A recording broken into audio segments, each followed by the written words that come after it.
All right, boom. All right, so first things first, because I know I only have 15 to 20 minutes, right? It's 9:06, so I got to be done at 9:26 at the end. My topic that I was given is to talk about training. Specifically, I'm going to do the orientation, and I'm going to just do my best to try to teach us how to teach us an effective orientation. But when Shay first brought this to me, I was saying like, yo, it's really what makes me great, I feel, is not something that can be taught. It's something that can be sought. Like you can only see it to actually see how effective it is. You can't really, it's not something that I could teach. So what I'm going to do is I did my best preparing to figure out a way that I can actually at least give you some concepts on how to actually be effective at communicating in an orientation. All right. So the first thing that we're going to do is everybody have a pen and paper. All right. Boom. So I want you to, on a blank piece of paper, what I want everybody to do is to print your first and your last name.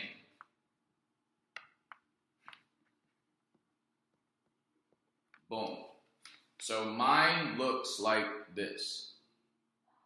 When you're done, if you could just show it to me, please. All right, I see Shayna, I see Ketura, I see Shaq, Sani, Ace, boom. All right, boom. Steph, okay. Sabrina, all right. Okay, so, all right. Okay, yeah, there we go, Ed. All right, so now there we go, Bree. All right, so now under that, what I want us to do is I want us to sign our name right under that. So mine looks like that. Perfect, perfect, perfect, perfect, perfect. All right. So here's what I wanted to start it with, right? How I see this business and how I see any business opportunity is I'm not afraid to follow a system.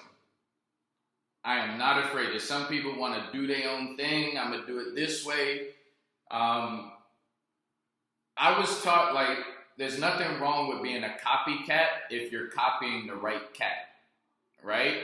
So this metaphor that I came up with, it's basically when Shayna gives me a system or a structure, says this is what you got to do, that's my printed name. Anybody can do it. It's very legible. It's just that. But my signature or autograph, that's what I bring to the table. That's what makes it different. But it's the same exact thing, right? So I have a few keys, some major keys that I want to share with you that I feel that will help. So first things first is I know how the end result will be the night before I start. So the night before I start, I know that this shit is about to be fire. For example, like this training right now, I'm not 100% sure if, you guys are going to get it, or if it's going to be exciting. I'm not going to be animated and all that. I'm just here to give you guys some straight content, right? And the fact that I'm telling you guys before I started, and I'm going to get to this later, I'm about to record this shit. This shit's about to be so impactful that whether you guys get it or not, I'm going to be able to share it with somebody that will get it. So there's times where you're going to see me do a training that I know how the outcome is going to be, that I'm going to prep people before it gets started. Like, yo, this is about to be some shit right now. Y'all better record this. All right, so I know how the end result is going to be the night before I even begin doing my orientation. So how do I do that? I do that by preparation. My preparation is flawless, right? And I learned this through college. I was one of those college students that wouldn't really come to class. I'd be bullshitting, talking to girls on the bridge at Morgan State, right? HBCU. And one time my professor, he was like, yo, Demetrius, this is not high school. You know, you don't have to come. Like, why would you come in late? Why are you playing around talking to people in class? He told me this, and I carried it throughout life. He said, if you're going to be here, then be here. Right? So whatever I'm doing, even if I'm having a conversation with you, I'm not one of those type of people that's going to be doing other things for the most part. I'm actually engaged and I'm actually listening to you. And how am I able to do that when it comes to training? Because my preparation is impeccable. Like, I prepare like it's nobody's business. And I have a weird way of preparing, but that doesn't matter. So I relate it to fish tea. So every weekend or every other weekend at Max, I make something called fish tea. It's good for my soul. It's good for my body, right? So I got to prepare for that every week, no matter how good it is, no matter how often I do it, I got to prepare for it. I make sure I have my ginger root. I make sure I have my garlic. Make sure I have my peppers, my mushrooms, salmon head. Make sure I got my yucca. Make sure I got my Maggie seasoning. And I make sure I got my pot, right? So I'm prepared. And if you ever see me make it, you'll see me. Before I even do anything, I'm chopping everything up. Boom, chopping the ginger up. And then it's just a layout. I got the ginger root here cut up. Got the garlic here. It just looks real beautiful. Hey, what's up? So it's like, it looks really beautiful, right? So I prepare it. Sometimes when we cook, we just throw it together, boom, boom, boom, boom, and there's no preparation. But when you watch a professional cook, usually they're prepared. So that's how I look at my trainings and my orientation. I prepare. All right? The next thing that I do in regards to I know how the end result is going to be the night before is I practice. Right? I practice in my shower before I go to bed, right? I practice on my commute to work. I'm just constantly practicing. I love to practice. Me putting it down on notes and just looking at it is not good enough. I need to be like, all right, so this is what I'm going to do, right? Before I get started, I'm going to hit them with, yo, I'm about to record this shit. Nah, hold on. Now I'm going to say it like this. Right? And there's points where I like to practice. And some people think it's elementary. Some people think they're too good. But I like to practice. I like to do it out loud. If anyone had a hidden camera in my shower, there would be some amazing things that you'll see.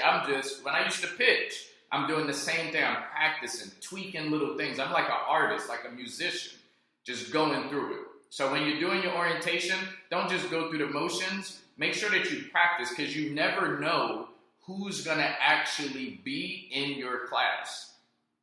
And like I always like to say, the person who's going to make the most amount of money in this company hasn't even heard of our company yet. So how I'm teaching this, I'm teaching like I don't know who's going to be great. So you got to practice. The next one is you want to bring the energy that you want in the room. You don't want to gel with the energy in the room. And I'm actually dealing with this in this class right now. It's crazy. It's a blessing, man. You want to bring the energy that you want. And what that basically is if you got some low energy people, you got some negative people, some on the fence people, you have to set the tone. So they got to raise up. I know there's a saying where you got to meet people where they're at. Nah, I do that sometimes. Like when I'm just communicating with someone, I'll try to meet. When I'm doing an orientation, I want the bar to be up here, and I want them to catch up to me, because I'm not doing the training.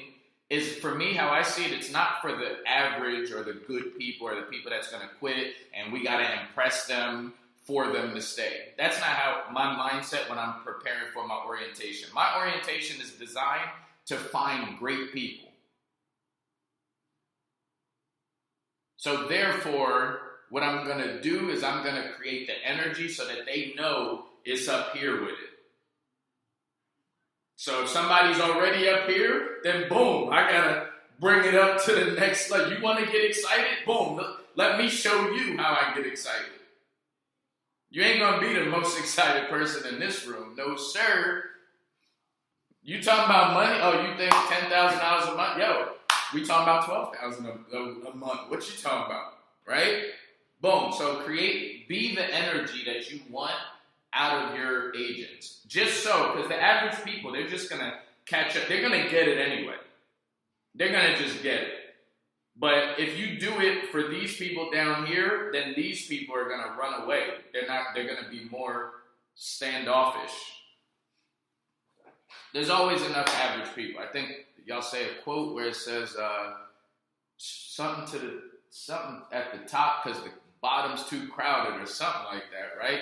There's too many average people. We have too many. We need some great people, right? All right, the next thing that I do to make sure that I know the end result is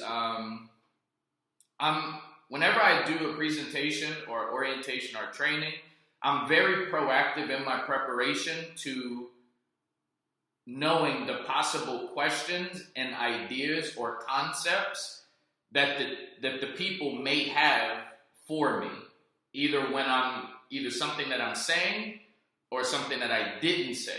So when I'm preparing it, I'm trying to answer their questions within my presentation. At the same time, I also may sometimes not even include what I think their questions, concepts, and ideas may be based off my presentation. I may not include it. I may just hold it in my back pocket, but be ready to answer it if they ask me that. But I'm usually very ready for any possible questions. All right, the next thing is, this is a really good one. And this is one of the things you have to see. I can't really teach it, but if somebody can catch a concept here, this is really powerful. And this is, how I do it is I create moments for them to remember instead of leaving them with a book full of good ass notes. Right? So I'm going to give you guys an example, right? So create a moment for them to remember instead of relying on leaving them a book full of good ass notes. You know the people is like, yeah, so let's say the law of averages. Like, most people know this. I'm not going to teach it the way that I normally teach it, but I'm going to just give you guys an idea. Because I feel that, remember, there's 3 types of being a great trainer or a leader or something. It's expertise, relationships, and role, right? Now, law of averages is something that I hold dear as expertise, right? There's nobody in the company, including Jose, and Jose is the best of the best to me, in my opinion, the best trainer in this company. But there's certain things, and we should all have this, there's something things, whether if it's true or not, we should feel confident, like we're an expert at teaching this. So when I'm talking about creating a moment instead of relying on notes, here's what I mean. So the law of averages, it is, you knock on 120 doors. Out of those 120 doors, you're going to make contact with 80 people. Out of the 80 people you make contact with, 10 of them are going to let you do the full presentation. Out of the 10 that let you do the full presentation, 4 or more are going to sign up, right? You knock on 120 doors, you're going to make contact with 80 people. Out of the 80 people you make contact with, 10 of them are going to let you do the full presentation. Out of the 10 that let you do a full presentation, 4 or more are going to sign up, right? So again, you knock on 120 doors, you're going to make contact with 80 people. What I'm doing right here, and I do this constantly and I keep doing it, what it's doing is, they're going to constantly remember this, right? And they're going to also feel, like if I would have kept going, you guys heard this so much, you guys are going to be like, yo, he's going to keep doing this shit again. That's what I want, right? I want for them to be like, yo, he keeps doing. Now you just got it. But it's also humorous at the same time because now I'm dragging it. So therefore, before they even, what's that law of averages again? He said, let me go to no, they're not going to go to their notes. This is something I feel passionate that even somebody who's terrible, if they understand the law of